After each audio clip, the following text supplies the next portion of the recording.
to say have been the military advisor to Angela Merkel is a bit like having been the acting coach of Steven Seagal. Hello everyone, today we are joined by Dr. Georg Löfflmann, and we will talk about what is often called Merkel's General. He had a role as special advisor basically in the German chancellery, and he was probably advising Angela Merkel. I mean, interesting is this position is generally assumed for a colonel, and he stayed, although he was promoted to, I think, brigadier general or general major, depending on this. So what do you know about his role? Because he basically is now often cited in the news in the beginning of the invasion of Ukraine by Russia in 2022. He immediately said the Russian army is a very profound army in 21st century, and the Ukrainians will no chance, in a few days will be gone. And he basically doubled down on these statements again and again. I think the recent statement was, Kherson was not a big deal. Russia is still not defeated and anything. And so I think you've got about 3 or 4 statements over the time of the whole conflict now. So can you give us a brief idea? So is this correct that he was the advisor to Merkel, or is this a bit of a PR statement and then some other insights? I mean, I like to say have been the military advisor to Angela Merkel is a bit like having been the acting coach of Steven Seagal, because Angela Merkel's stint or tenure as chancellor, I think, was defined by, at best, a mild disinterest in the German armed forces. For Merkel, the strategic issues, security and defense policy was absolutely never a strategic priority. So she always kind of kept the armed forces, I would argue, at arm's length, and in particular following from the financial crisis, when austerity became the absolute strategic imperative, we're seeing a massive loss of combat effectiveness in the Bundeswehr, because everything was geared towards essentially cutting the defense budget and making fiscal sustainability the main or sole strategic imperative. And then we had this dynamic availability management, dynamisches Verfügbarkeitsmanagement, where essentially Germany or the German troops only had 70% or 80% of the equipment they actually needed, and that would then rotate throughout the entire Bundeswehr. And that all happened under Merkel's watch, if you will, and with Erich Vad as his position in the chancellery. Now, how much of a direct, political influence he actually had, I don't know. I mean, it is a position within the chancellery, essentially providing information, analysis, assessments to the chancellor or to the chief of staff of the chancellor. How much direct engagement there was, I don't know. But what is interesting is that if there was a Merkel doctrine, I think it was an emphasis on geoeconomics and closing strategic engagement with Russia. And while Chancellor Scholz has announced a historic turnaround or Zeitenwende, 100 billion euros investment into the Bundeswehr, the German armed forces, an emphasis again on Germany as a security actor, as a military power, and essentially ending the economic cooperation with Russia, Vad still seems to promote a pro-Russian narrative. At the onset of the invasion, he said that this is an almost complete encirclement against which Ukraine cannot defend itself. When confronted with the news about Bucha and Russian war crimes, Vad engaged in whataboutism in an article in Die Welt, an interview in Die Welt, the conservative German daily, essentially saying that the Americans in the war on terror also, bombed civilian targets, and they were, essentially doing the same. And he said that when something like Bucha happens, then Putin doesn't know about it. Which is kind of like saying, what happens here in the Eastern Front? If only the Führer knew what goes on here. So his analyses of the war tend to overestimate Russian capabilities and underestimate or underplay Ukrainian successes. Just the other day with Kherson, he said that the Russians are dug in and it's going to be essentially a bloody battle. And then 24 hours later, the Russians are announcing their withdrawal. But I think it's important to note that, General Vad or former General Vad is just one voice. We also have former generals like General Domröse, for example, who was, I think, one NATO command that he was in charge of. So we have 4-star and 3-star generals who had a far more illustrious career. Egon Rams, for example, former General Egon Rams, Domröse, and these generals are very much, for example, supportive of weapons deliveries for Ukraine, and they are very much saying that this political outcome of this war will depend on Ukrainian military successes that we have to enable through German deliveries of weapons. So I see Vad a little bit as an isolated caller in the desert, if you will, who is more in the vein of other left-leaning public intellectuals or also political scientists like Johannes Warwick, for example, who essentially keep saying the same thing, that Ukraine cannot win this war. Militarily, they are simply in the weaker position. The escalation dominance resides with Russia, which in last consequence could always use tactical nuclear weapons. And negotiations with Russia are without alternative. And implied in that, of course, is that Ukraine needs to offer some kind of territorial concessions.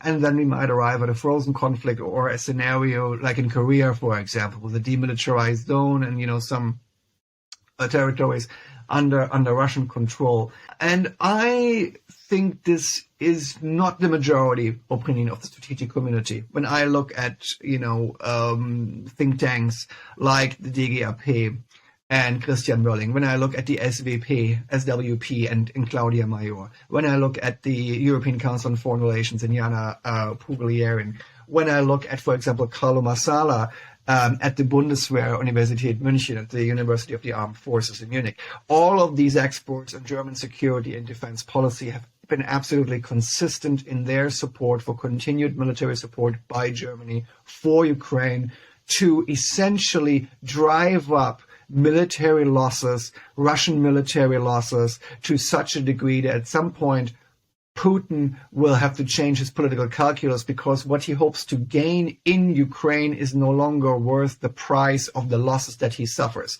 And that essentially negotiations are not an alternative to military action, but that military action, the outcome on the battlefield, shapes the political negotiations to come, and that Ukraine needs to negotiate from a position of military strength, and that we need to enable the Ukrainians to continue to have tactical and operational successes on the battlefield, which they then hopefully can translate into a political and strategic victory. And there are other voices like Vad who are saying that this is essentially impossible. And not only did he say, for example, that Ukraine was essentially lost and was essentially gone, but he also said that weapon deliveries of weapon systems don't going to change much of this outcome, which he I think said in February or end of February or early March. So there is a sort of defeatist attitude. And also a certain pro-Russian narrative that in many ways also repeats essentially Kremlin talking points. And there are certain, particularly German experts, who in recent decades have had a very close affinity toward Russia, toward, this idea of a strategic engagement, a rapprochement between Germany and Russia, strategic partnership. I call it the spirit of Rapallo, if you will, when the Weimar Republic and the Soviet Union negotiated a treaty, and certain geopolitical fantasies here, also often fueled by a quite virulent anti-Americanism, this idea of a third way between the East and the West. So like all of this, to put it academically, bullshit, is advanced by certain voices. But again, the strategic community in Germany is very much not the opinion of Erich Vad, but he's more this isolated figure. So in terms of the bigger picture here, some would argue, for instance, because the former Chancellor Schröder is with Gazprom and is also heavily involved with Germany, with Russia. So one could argue is Germany to a certain degree in parts undermined by Russia. I mean, we have the same for Austria, because I think somebody said that the fourth arm of the FSB is the Austrian military, or some rather strong statement that the Austrian military is heavily undermined by Russian agents. So is there something to that, or is this just basically lone actors that have nothing to do with each other? Because I'm not sure if Vad was in any way involved with Schröder. No, I mean, there is obviously, Russian influence campaigns and operations targeting Germany. Absolutely. We know that. We know that the Kremlin has been funneling money to nationalist, populist, right-wing groups that are hostile to the European Union and European integration all over Europe. There has been money funneled to Le Pen in France, for example, and La Rassemblée Nationale. We know that there was some dark money that went to some of the pro-Brexit campaigns associated with Nigel Farage, for example. The AfD in Germany. I mean, in Austria, the foreign minister, I think, was dancing at a wedding with Vladimir Putin. So there is, a concentrated action by the Kremlin to influence political opinion in Western European countries in their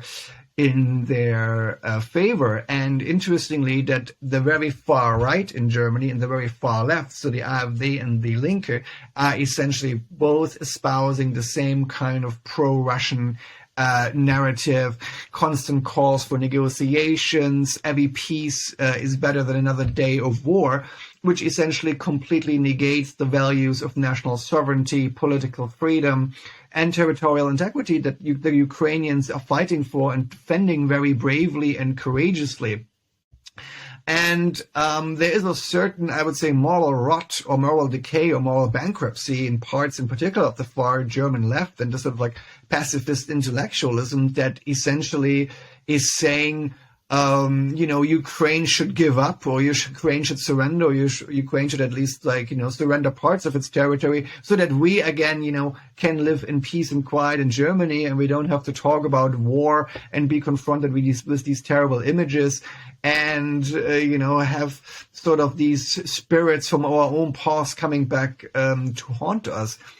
And there is, in certain ways, by some political scientists, or like also a figure like Erich Vad, I think a kind of appeasement mentality, which also reproduces sort of this neo-colonial Russian narrative. Oh, Ukraine isn't really a state anyway, it doesn't really have a national identity. There's a former German journalist, Gabriele Krone-Schmalz, who worked in the early 90s for a short stint in Moscow. And she keeps, she has been writing books and giving public talks about this, repeating pro-Russian narratives that, Ukrainians, it's just systemic corruption and Nazis. And so there is some of these Russian narratives, I think, that are received positively in parts of Germany, and they are being repeated, and they are problematic. But I would argue that when we look at the level of the discourse, when we look to public opinion polls, for example, where more than 70% of Germans are in favor of continued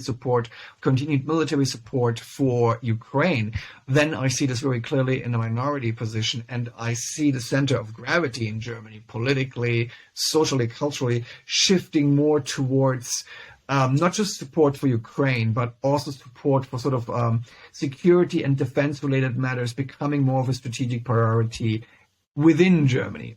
But of course, this idea that Ukraine needs to win on the battlefield and that the way the Ukrainian victory is essentially ramping up Russian military losses is a very uncomfortable debate in a post-heroic, if not quite completely pacifist and at very much military reticent Germany that has, essentially shun any association with military power, and in particular seeing military power as a force for good, and not just the association of military power with complete defeat and the moral catastrophe of 1945 and the Holocaust. So the idea that, there is something like heroicism or a people heroically defending its home country, in Germany, in the German public, and in particular also sort of like this left intellectualism. I mean, military power was associated with the United States and collateral damage and civilian casualties in, the bombing campaigns in Vietnam and the war on terror and Abu Ghraib, and all of these things obviously have happened.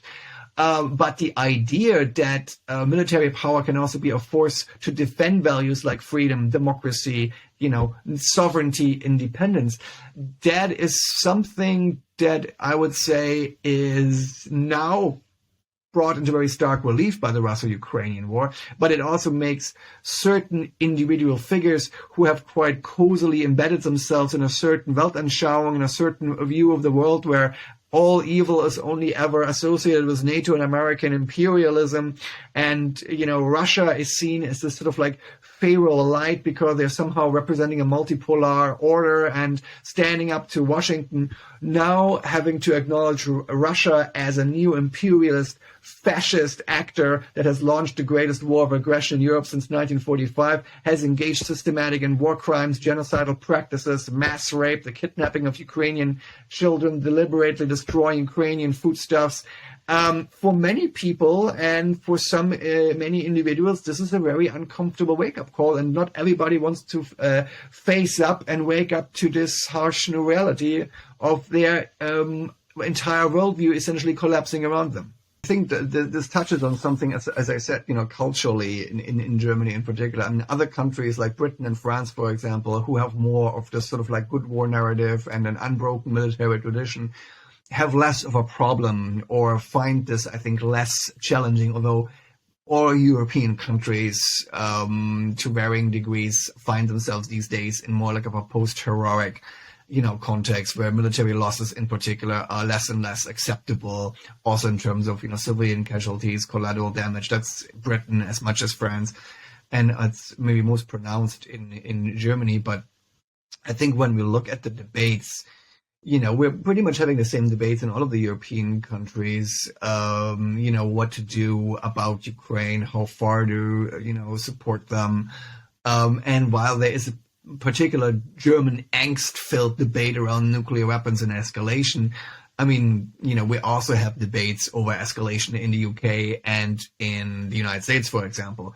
However, I think what is interestingly, in particular, this question of nuclear weapons has maybe nowhere been discussed as broadly and as frequently as in Germany, which I think is maybe also like some of these like Angst, right? Chernobyl and Fukushima and phasing out nuclear power.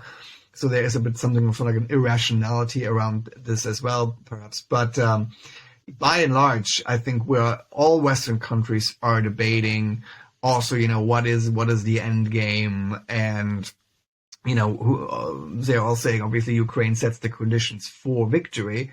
But materially, of course, Ukraine being able to set the conditions for victory depends on Western military support. And then we are, again, at this point, if we are sending Western MBTs, is this really this dreadful escalation, and so forth and so forth. So, I mean, to bring in Clausewitz, that, of course, is the famous fog of war, right? War is uncertainty. War is chance. I don't know what will happen. No country that ever has gone to war was completely certain of the outcome. And so we are all, in a certain way, walking around in the fog of war.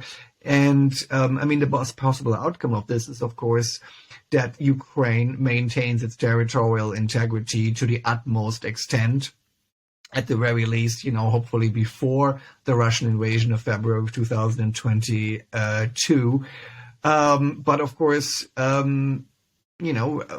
while Russia has been militarily weakened and while they have suffered defeat in front of Kiev, in front of Kherson, in front of Kharkiv, it also has not been completely annihilated so far. And, while these mobilized Russian formations are of somewhat of a questionable, quality in terms of equipment and training, of course, Russia still has the capability to at least, hold on to certain territories in the Donbass. They are still in Crimea. They have the ability to strike at Ukrainian infrastructure targets, electricity in particular. So I think what we will need to get accustomed to is a very long, drawn-out war of attrition. That will, go into 2023, and that will require continued Western military support. So I think that will be an acceptance that this war is now the new normal in Eastern Europe, and it will be here to stay. Yeah, that is also the assessment that various people like Professor Neitzel and I also share.